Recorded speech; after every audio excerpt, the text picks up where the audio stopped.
மக்களே ஒட்டுமொத்த தமிழ்நாடுமே பத்தி எரிஞ்சுக்கிட்டு இருக்கு. அதுக்கு காரணம் ஒன்னே ஒண்ணுதான், உதயநிதி ஸ்டாலின் அவர்களை அரெஸ்ட் பண்ணிருக்காங்க. சோ காலையில இருந்து பாத்தீங்கன்னா தமிழ்நாட்டோட பல மாவட்டங்கள் போராட்டம் பண்ணிக்கிட்டு இருக்காங்க. விஜய் அவர்கள் இந்த மாதிரி பண்ணிருக்க கூடாது அப்படின்னு சொல்லிட்டு எதிர்ப்பு தெரிவிச்சிட்டு இருக்காங்க. விஜய் அவர்களோட உருவமையை போட்டு மலார்னு சொல்லிட்டு எரிச்சுக்கிட்டு இருக்கானுவ. சோ எதுக்காக உதயநிதி அரெஸ்ட் பண்ணாங்க அப்படின்னு சொல்லிட்டு உங்களுக்கு நல்லாவே தெரியும். இருந்தாலும் அப்படி என்னத்த பேசினாரு, எதுக்காக அரெஸ்ட் பண்ணாங்க, நீலாங்கரையில காலையில இருந்து என்ன நடந்துச்சு, உதயநிதியை அரெஸ்ட் பண்றதுக்கு வரும்போது அங்க நடந்த பஞ்சாயத்து என்ன, பிரச்சனைகள் என்ன, உதயநிதியோட அரெஸ்ட கண்டிச்சு எந்தெந்த தலைவர்கள் எப்படிலாம் கொந்தளிச்சாங்க, இனி வரும் காலங்கள தமிழ்நாட்டுல என்ன நடக்க போகுது திமுகவால அப்படின்ற எல்லாத்தையும் உங்களுக்கு நான் டீட்டெயிலா சொல்றேன். இந்த ஒட்டுமொத்த பஞ்சாயத்தும் முதல்ல எங்க ஆரம்பிச்சது அப்படின்னா, டெல்டா மாவட்டங்கள்ல அந்த காவிரி நீர் வரத்துக்கான அணையெல்லாம் வத்தி போச்சு. நாங்க ஆட்சியில இருக்கும்போது, அதாவது டிஎம்கே ஆட்சியில இருக்கும்போது நாங்க கரெக்டா அவங்க கேட்கிற டைம்ல திறந்து விட்டோம். விவசாயிகள் நல்லா இருந்தாங்க. ஆனா டிவிக்கு ஆட்சி வந்ததுக்கு அப்புறம் மழையே பொய்த்து போச்சு, மழை இல்ல, தண்ணிலாம் வறண்டு கிடக்கு. டிவிக்கு ஆட்சியை கண்டிச்சு இந்த மாதிரி அணைக்கட்டை திறந்து விடாத கண்டிச்சு நாங்க தஞ்சாவூர்ல டெல்டா விவசாயிகள் எல்லாரையும் கூப்பிட்டு வச்சு நாங்க டிவிக்கு எதிர்த்து போராட்டம் பண்ண போறோம் அப்படின்னு சொல்லிட்டு உதயநிதி அவர்கள் தஞ்சாவூர்ல போயிட்டு அப்படியே அந்த பசுமையா இருக்காரா, விவசாயிகளுக்கு எதிராக சப்போர்ட் பண்றாரா அப்படின்ற பேர்ல பச்சை கலர் துண்டை போட்டு மேடையில நிறைய விஷயங்கள் பேசினாங்க. அப்படி நிறைய பேசிக்கிட்டு இருக்கும் போதுதான் சனிய நாக்குல ஏறுற மாதிரி ஒரு வார்த்தை ஒண்ணு விட்டா. அப்படி எங்க தண்ணி வருது,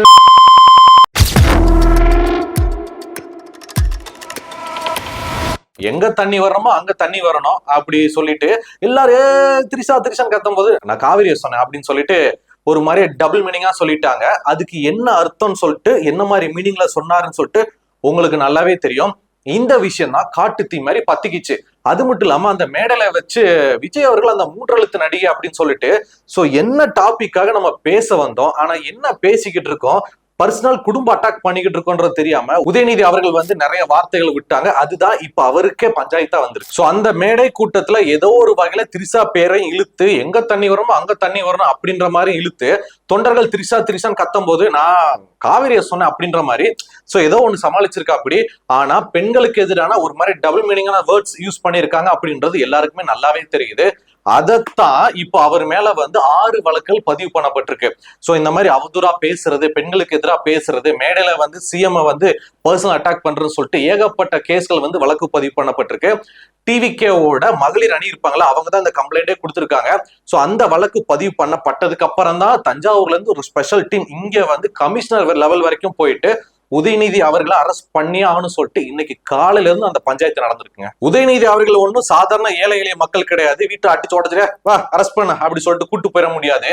மாபெரும் திமுக கட்சியோட இப்ப தலைவரா இருக்காரு. சோ அப்படி இருக்கும்போது அவர் அரெஸ்ட் பண்ணணும் அப்படின்னா ஏகப்பட்ட புரோட்டோகால் இருக்கு. மேயர் பிரியா சொன்ன மாதிரிதான் புரோட்டோகால் படிதான் எல்லாமே பண்ணணும். அப்படிங்கும் போது சோ உதயநிதி அவர்கள் குடியிருக்கிற அந்த நீலாங்கரை வீட்டுக்கு நிறைய போலீஸ் ப்ரொடெக்ஷன் போட்டு ஃப்ரண்ட்ல திமுக காரங்க யாருமே உள்ள வராத மணிக்கு, ஏன்னா எவ்வளவு படங்கள் பார்த்திருப்போம், சாலை மறியல் ஏகப்பட்ட பஞ்சாயத்து பண்ணிடுவாங்க, பஸ் எல்லாம் அடிச்சு உடச்சிருவாங்க. அதெல்லாம் நடக்க கூடாது அப்படின்றதுக்காக போலீஸ்காரங்க கிட்டத்தட்ட 500க்கும் மேற்பட்ட போலீஸ்காரங்க நீலாங்கரை ரவுண்ட் அப் பண்ணிட்டாங்க. உதயநிதி அவர்கள் வீட்டுக்கு வரக்கூடிய எல்லா வழியும் லாக் பண்ணிட்டாங்க. சோ வெளியில இருந்து யாரும் உள்ள வந்துடக்கூடாது அப்படின்றதுக்காக. அண்ட் அதுக்கப்புறமா தான் கமிஷனர் உட்பட இன்ஸ்பெக்டர் உட்பட எல்லாருமே உள்ள போயிட்டு ப்ராப்பரா அரசு வாரண்டை எடுத்துட்டு போயிட்டு இந்த மாதிரி அரெஸ்ட் பண்றோம் அப்படின்றதுக்காக உள்ள அப்படியே போறாங்க.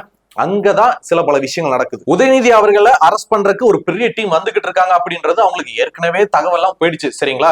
சோ கரெக்டா அவரோட வீட்டு வாசலுக்கு மா சுப்பிரமணியன் அவர் வந்துட்டா. அப்படி அது கிருத்திகா மேடம் அவங்களும் அங்கதான் இருக்கிறாங்க. அதுக்கப்புறமா தான் சபரீசன் வர்றாரு. சோ மாப்பிள்ளை சார் அப்படியே கார்ல உள்ள போனாங்க அப்படி சொன்னோன்னே உள்ள போயிட்டா. அப்படி அதுக்கப்புறம் துரைமுருகன் அவங்க வர்றாங்க.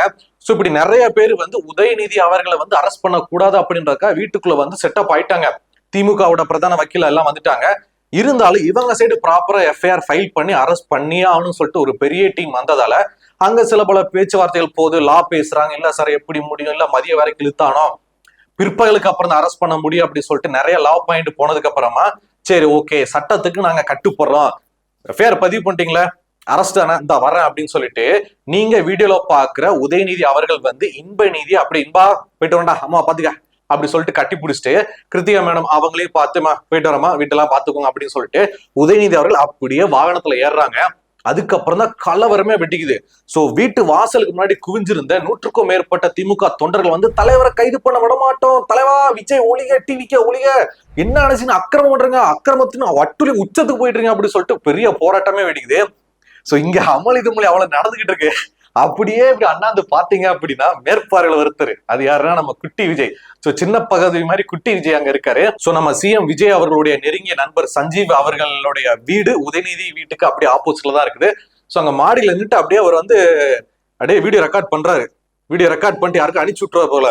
மச்சான் அரெஸ்ட் பண்ணிட்டாங்க, மச்சான் மாமே செக் பண்ணியா, அரெஸ்ட் பண்ணிட்டாங்க, இதோ பாரு பாரு அப்படி சொல்லிட்டு எடுத்துக்கிட்டு இருக்கும்போது கீழே இருந்து திமுக தொண்டர்கள் எல்லாமே மேல பார்த்து கத்துறாங்க, ஏய் என்ன வீடியோ எடுக்கிற, போ உள்ள போ, உள்ள எதுக்கா வீடியோ எடுக்கிற அப்படி சொல்லிட்டு கத்துனதுக்கு சஞ்சீவ் இங்க இருந்து வந்துட்டாங்க, இவங்களுக்கு வேற வேலைகள் அப்படின்னு மாதிரி தலையில அடிச்சு போயிருக்கா. அப்படி அதை பார்த்து தொண்டர்கள் கூட கொஞ்சம் ஆக்ரோஷமாயிட்டாங்க, என்ன தலையில அடிக்கிற, அவ்வளவுதான் உனக்கு, உள்ள போ வீடியோ எடுக்கிறியா அப்படின்னு சொல்லிட்டு இங்க இருந்துக்க ஒரு விஷயம் நடக்க மேல இருந்து சஞ்சீவ் ஒரு விஷயம் பண்ணுன்னு சொல்லிட்டு அங்க அவ்வளவு பஞ்சாயத்து போய்கிட்டு இருந்துச்சு.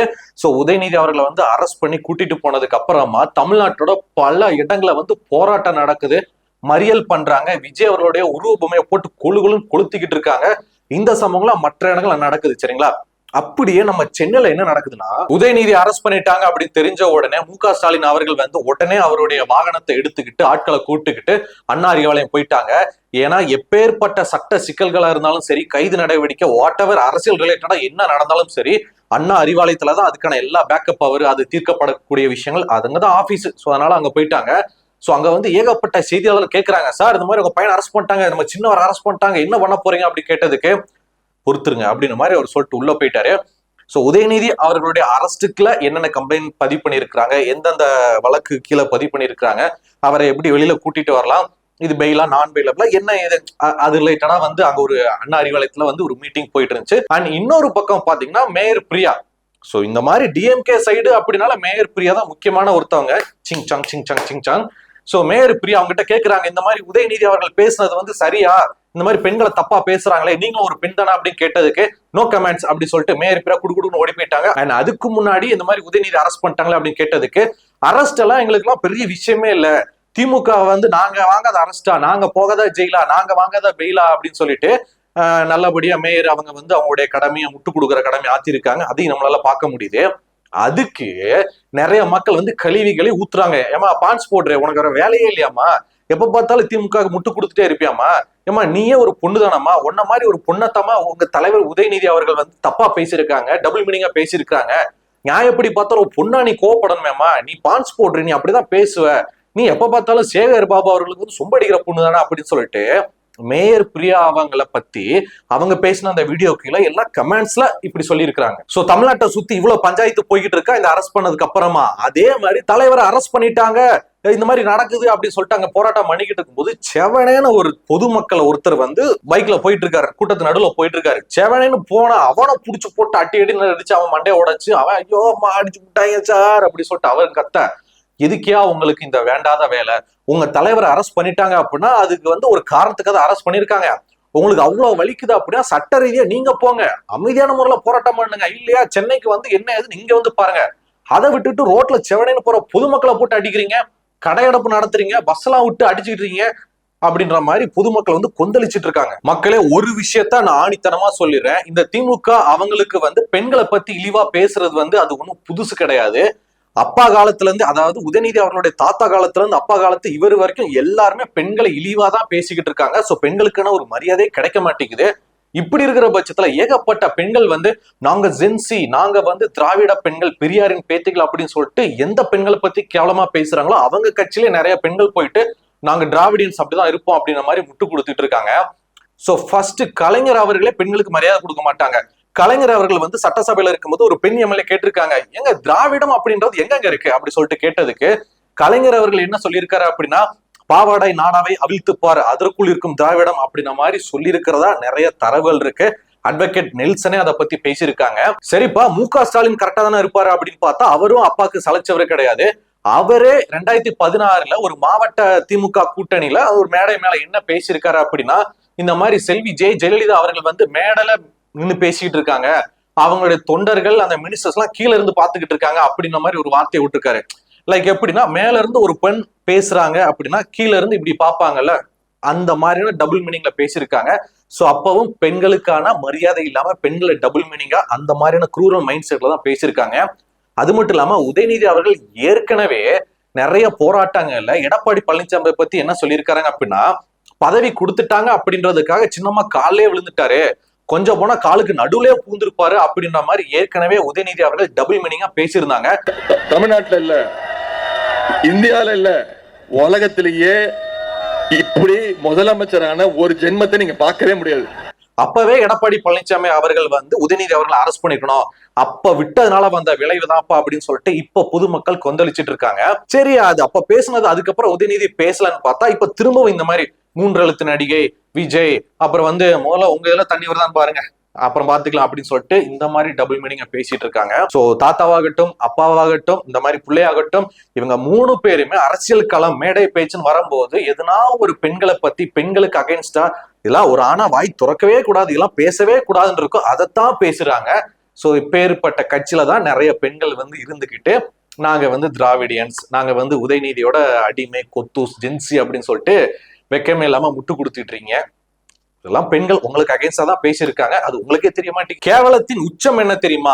உதயநிதி ஸ்டாலின் அவர்கள் அரெஸ்ட் பண்ணிட்டாங்க அப்படின்னு கழக தொண்டர்கள், மினிஸ்டர்கள், நிர்வாகிகள், அப்புறம் வந்து உதயநிதி ஸ்டாலின் அவங்களுடைய குடும்பங்கள், முக்கியமா அவங்களுடைய மனைவி கிருத்திகா இவங்க எல்லாம் கொந்தளிச்சாங்க, கோபப்பட்டாங்க. சரிலாம் ஓகே. நிவேதிதா பெத்ராஜ் அவங்க எதுக்குப்பா கோபப்படும்? அவங்க எதுக்கு நிறைய விஷயங்கள் பண்ணிட்டு இருக்காங்க அப்படி சொல்லிட்டு இப்ப பெரிய பஞ்சாயத்து போயிட்டு இருக்கு. சோ நிவேதிதா பெத்ராஜ் அவங்க வந்து ஒரு போஸ்ட் ஒன்று போட்டிருக்காங்க, புறங்கூறி பொய்த்துயிர் வாழ்தனில் சாதல் அரங்கூரும் ஆக்கம் தரும். சோ என்ன போட்டிருக்காங்கன்னா, கண்ட கண்ட இடத்துல ஒண்ணு பேசிக்கிட்டு காணாத இடத்துல வேறொன்ற கூறி பொய்யாக வாழ்றத விட சித்ரா அப்படின்ன மாதிரி அதுக்கான பொருள். இதை வந்து அவங்களோட எக்ஸ்தலத்துல பதிவிட்டு இருக்காங்க. அதை பார்த்த உடனே அந்நியார வந்துட்டாங்க, சின்ன அந்நியார வந்துட்டாங்கப்பா. சோ அப்படின்ற மாதிரி சொல்லிக்கிட்டு இருக்காங்க. சோ நிறைய கான்ட்ரவர்சி என்ன போகுது அப்படின்னா, நிவேதிதா பெத்ராஜ் அவங்களுக்காக தான் இந்த F1 ரேஸையே நம்ம சின்னவர் நடத்தினாரு. ஏன்னா நிவேதிதா பெத்ராஜ் வந்து அந்த ரேஸ்கார ஓட்ட தெரியும். சோ அவங்களுடைய வேண்டுகோளின் அடிப்படையில அவங்களுக்கு ஆசை நிறைவேற்றுறதுக்காகவே நம்ம பொதுமக்களுடைய வரி பணத்தை எடுத்து ஒரு ரேஸ் ஒண்ணு நடத்திருக்காரு உதயநிதி அப்படின்ற குற்றச்சாட்டு பொதுமக்களால வைக்கப்பட்டிருக்கு. அது மட்டும் இல்லாம நிவேதிதா பெத்ராஜ் ஒரு சைட லவ் பண்ணிருக்காங்க, அவங்க சின்ன அந்நியர் அப்படின்னு ஒரு டாக் போயிட்டு இருக்கு. நிவேதிதா பெத்ராஜுக்கு துபாயில ஒரு வீடு வாங்கி கொடுத்திருக்காரு, அடிக்கடி ஒரு துபாய்க்கு போறதும் அதுக்காக தான் அப்படின்ற மாதிரி ஒரு டாக் போயிட்டு இருக்கு. சோ உதயநிதி அரெஸ்ட் பண்ணும் போது இந்த அம்மா சும்மா இருந்தாலும் பரவாயில்ல, இல்லப்பா அதெல்லாம் மித்து அப்படின்ற மாதிரி சொல்லிடுவாங்க. இப்ப யாருமே போடாத மாதிரி திடுதுப்புன்னு ஒரு போஸ்ட் ஒன்ன தூக்கி போட்ட உடனே உண்மைதான் நம்ம சின்னவரோட சின்ன அண்ணி அப்படின்னு சொல்லிட்டு பொதுமக்கள் வந்து நிவேதிதா பெத்ராஜ அப்படி கலாய்ச்சிக்கிட்டு இருக்காங்க நிறைய சோசியல் மீடியாக்கள்ல. உதயநிதி ஸ்டாலின் அவர்களை அரெஸ்ட் பண்ணி அந்த வேன்ல கூட்டிட்டு போகும்போது நிறைய பத்திரிகையாளர்கள் மைக்கு நட்டி, சார் என்ன அரெஸ்ட் பண்ணிட்டாங்க அப்படி கேட்கும் போது அவர் அப்படியே சிரிச்சுக்கிட்டே, என்ன அரெஸ்ட் பண்ணி என்ன அறுத்தா சொல்லிட போறாங்க, நாங்க பார்க்காதா வாங்க அப்படின்ற மாதிரி சொல்லிட்டு அவ்வளவு கெத்தா அப்படி தௌலத்தா நாங்க பக்காத ஜெயிலா அப்படின்ற மாதிரி போய்கிட்டு இருந்தாங்க. சோ டிவிகே கட்சி எப்ப தமிழ்நாட்டுக்கு வந்துச்சோ, எப்ப விஜய் அவர்கள் சிஎம் ஆனாங்களோ அதுல இருந்து இந்த திமுக காரங்க வம்மத்தை வச்சுக்கிட்டு எப்படியாச்சும் நம்ம எதிர்கட்சியா இருந்து இந்த டிவிகேவை அழிச்சிடணும், ஒழிச்சிடணும், சிஎம் வந்து வீட்டுக்கு அனுப்பிவிட்டணும் அப்படின்னு சொல்லிட்டு ரொம்ப கங்கணம் கட்டி சுத்திக்கிட்டு இருந்தாங்க. அதுக்கு ஏத்த மாதிரி நிறைய வேலைகள் பார்த்துக்கிட்டு இருந்தாங்க. எப்படா போட்டு அடிக்கலாம்னு சொல்லிட்டு இருந்துடுறாங்க. இந்த காவேரி விஷயத்துல தண்ணி வரல நீங்க தானே காரணம், டிஎம்கே நாங்க இருந்தா தண்ணி கொண்டு வந்துருப்போம்ல அப்படி சொல்லிட்டு இது பண்ணிருந்தாங்க.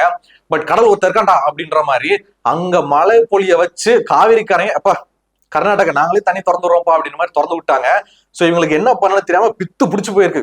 டிவிக்கே எதுனா ஒண்ணு பண்ணணுமே சொல்லிட்டு எல்லா பக்கமும் அரிச்சுக்கிட்டு இருக்காங்க.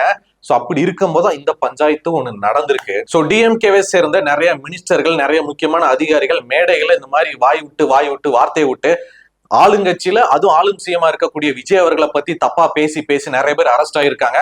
மார்க்கண்டேயன் அரெஸ்ட் பண்ணாங்க, நல்லாவே தெரியும். அடுத்தடுத்து நிறைய பஞ்சாயத்து போயிட்டு இருக்கு.